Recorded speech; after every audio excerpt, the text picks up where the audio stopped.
Everybody, Boxing Boy here. First, I want to give a big shout out to the Governor, Gavin Balls U. Sent me this shirt all the way from the UK. It says Balls U, and then on the back, you can see it shows the YouTube channel, things like that. Fits perfect. It's an extra large. It's a high quality, wonderful made, just a comfortable t-shirt. I can't thank you enough for sending me this shirt. It means so much to me, and I honestly can't thank you enough. Honestly, it means the world to me, and to be able to represent you and all that you do, especially with your ball pythons. Quality equals awesomeness, and it's true, because your ball pythons stand the test of time with the way they look and things. I mean, they're just phenomenal. I want to go in today something I saw the other day. I saw a person post a video about how, you know, their snakes aren't no mutts. They got, I'm not going to name who they are. They're a big breeder. They breed beautiful boa constrictors. But they said their boa constrictors are pure BCI, ain't no mutts in their boa constrictors, and they have sun glows. And they're talking about sun glows. And the truth is, hypomelanistic boa constrictors are not BCI boas. They come from Panama and like your original hypos, that your salmon, your Jeff D line, and your orange tails originated from Panama.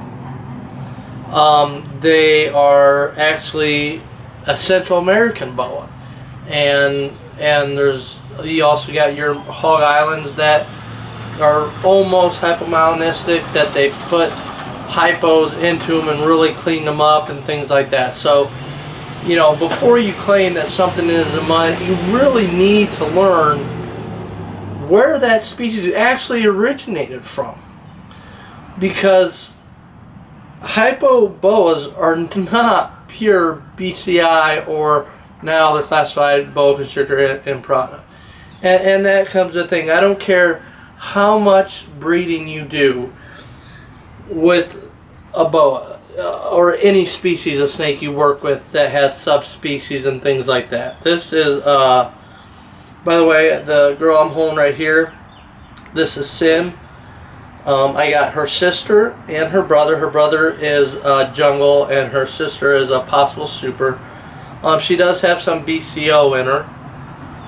But I want to show you. I'm going to show you a couple different examples of hypos, and 3 from the same litter, and how they can differ. Now, you can sit there and breed and have percentages of your snakes, but the simple fact is that is not how genetics and DNA works. No matter how much you put a pure BCI back into it, the way genetics work, that BCO or the Central American is always going to show up. That's why you'll have a litter of hypos, and in that one litter of hypos, you're going to have 8 babies. Say you only have 10 babies. Out of them 10 babies, 8 babies are all going to look different. Now, why is that? Even if you use after you outcross and really got in that BCI gene that you can say it's 100%, why do they show up differently? Well, because in genetics, as you can see here, this girl is highly speckled. You can really see more of what I would consider, you know, the BCO kicking into her, but also you can see more of what I would consider a classic original type hypo from Panama. It just, the colors, the speckling, things like that. And so no matter what you do, it's going to rear its head. Now I'm going to show you another one. Bear with me for just one moment. Alright, let me get her put away. I know I'm out of frame, sorry guys, but I got them off to the side. Alright, here we go. Now, here's her sister. This is Vanity. She's a possible super, more than likely super. Now, why does she look so different? Well, there's a couple reasons for that. One is she is a possible super, so she's really clean. Two is you can see more than likely, especially in the side color, you can see a lot of iridescence, but a lot of that real pink, purplish huge. Now, when did hypos really start to get super clean like this? Something that you don't hear people talk about. So when they added Hog Island into them. Now, people won't admit that they added Hog Island. There are some that, you know, they admit that this is a Hog Island hypo, but very few people admit to, hey, my boa constrictor's got some Hog Island blood in it. Now, that does show up, and you can't hide it. And that's when hypos started getting super clean, like this. She might not prove out to be a super, and super does help clean them up, don't get me wrong. But you can see in the iridescence, the pink colorations, things like that, you can see the hog influence the hypo. So, and those two, the two I just showed you, are sisters from the same litter. See, DNA works like that. No matter how much you put more pure something in, genetically it's gonna still raise its head. I'm gonna show you another one.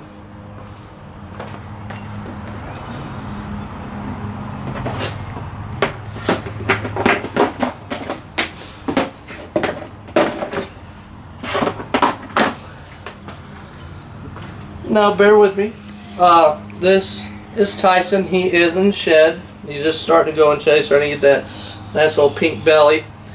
But he is a jungle. He's more of a classic looking jungle. Now, if you look at him, yes, you can see the jungle in him with he has a more yellow tone colors to him, and a little bit, you know, he's got the bow ties, and also a little bit of pattern aberrancy.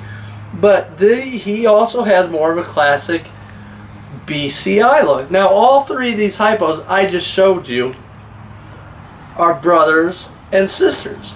And in three boas, you get three distinct looking colors. Never mind that he's a jungle, okay? But you can just see the little tiny nuances with more of like the classic pattern. You know, that, you know, like right here, more of the BCI or BI. You know, boa imparata is how they're reclassified now. But more of a classic boa constrictor imparata. So right there, in three boas from the same litter, three genetics show up differently. And it's because no matter what you do, that's just how genetics work. A perfect example of that is you take me. I have a lot of Native American, Spaniard, and some white in me. Now I'm tan, I have black hair, brown eyes. My kids all have brownish blonde hair and blue eyes. Their mom is white with blue eyes and blonde hair. So why? So shouldn't my genes come out more dominant? Black, I have brown eyes, I have black hair, but that's not how genetics work. Genetics work differently. My oldest daughter is darker, my middle daughter is more in between, and my son looks more white. But all three have blue eyes. So that's how genetics work. Now, the cool thing about that is, and it's the same thing with any genetics you work with, when my son or daughters grow up and have kids, they can have kids as dark as me, even if they marry a white person, because that's just how genetics work. You know, it shows up differently. No matter how many times you outcross, incross, breed back, outbreed, the genetics never lie, and you're fooling yourself if you don't look at it and realize that. I'm going to show you another hypo.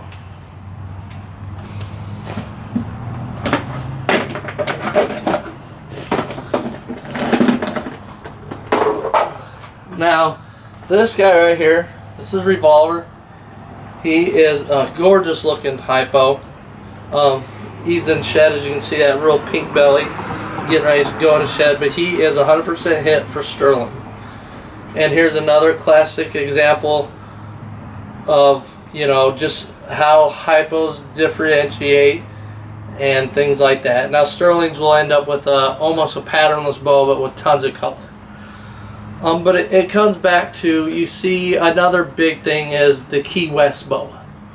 A lot of people claim that as a BCI. It's not. You can see the BCC influence, and don't fool yourself in thinking it's a true BI.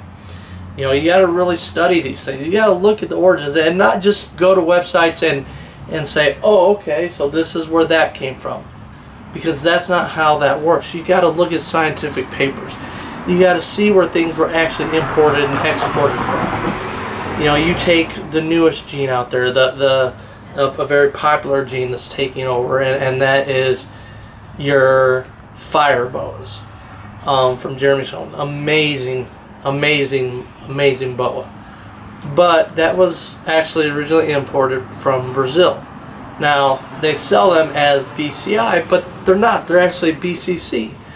They also have ones that are Central Americans, and they sell them as Central Americans, but they're not. They're interbred. But you're never going to get that true BCC out of them, or BC as they're now, because now it's just boa constrictor. For more of your, you know, your pure, what people would call pure. One's more from the deep jungle, like Suriname, Guyana, Brazil, things like that. So you can't just take the word of the breeder of what this is. You know, they're not trying to fool you or anything like that. It's not like that, don't get me wrong. But if you don't do the study of genetics yourself and really look at the origins of where yours come from, then you're always going to be like, why does my hypo look like this, or why does my boa look like this? If you actually learn the genetics and learn when they came from, you will not be surprised when this pops up in the breeding. Also, when something does pop up that you like, you can trace that back and say, okay, this is what's in it, and this is how I can make more and make better. You know, so just keep those types of things in mind. I'll go into more detail on different things. I just wanted to really touch up on that, you know, so hopefully you guys enjoy this video and enjoy seeing some of my snakes. Once again, big shout out to Balls You. Love the shirt. Can't thank you enough. Anyway, this is Boxing Bow. Hope you all have a good day. Please like, click, share, and subscribe. Peace.